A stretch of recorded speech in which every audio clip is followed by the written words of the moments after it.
I'm changing my insulin right now. I'm changing my site, whatever it is. And I realized that I didn't celebrate my 24th anniversary this year with you guys. Why isn't this coming out? I got it. I was diagnosed on December 24th, 2001. So it's been 24 years since I was diagnosed with type 1 diabetes. I was a freshman in college and I was living in the dorms on 34th Street in New York City.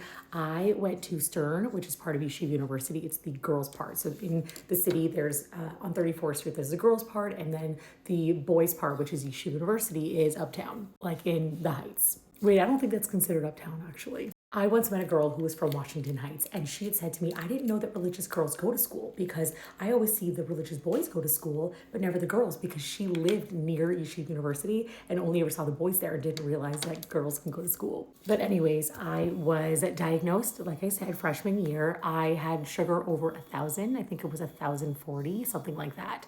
I had basically like seizures from the neck up, and that's how we knew to finally take me to the hospital, because before then, like I had the symptoms. I didn't know that those symptoms were related to diabetes. It just wasn't talked about back then the way that it is now. So back then, like I had moved to another state, so I was really tired all the time. I just started college. I was peeing all the time, but I was drinking a lot. I was losing weight, but I thought maybe my metabolism was changing. So I had an excuse for all of the symptoms that I had until the seizures started happening. At first, I thought it was just stress because it started in my eye with my eye twitching. Then it moved to my mouth. And then eventually, like my whole neck started to move. And thank God, I had called my mom, my poor mom in Seattle, so far away from me, called my sisters. They both live in New York.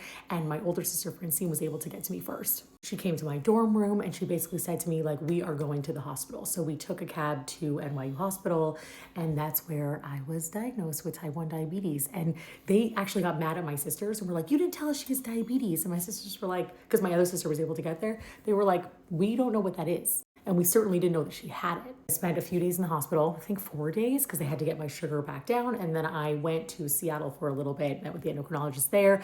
And the best advice that the endocrinologist gave my mother that I just shared with somebody else, and it's advice that I use with my son having diabetes, was you have to let her go back to school and figure this out. This is her disease. She has to figure it out for herself. She was so scared to like send me back to New York, and the doctor's like, she's gonna have to figure this out. And I use that advice when it comes to my son. I've given that advice to other people when their kids are diagnosed, not when you have like a 4-year-old, you know what I'm saying? I understand it is so difficult, but they're going to spend the rest of their lives living with this disease. So you have to let them figure it all out. Zach, I was just talking about how my 24th anniversary was Christmas Eve and we forgot to celebrate. I guess you have to celebrate it now. I'm celebrating it by putting on a new site and giving myself more insulin.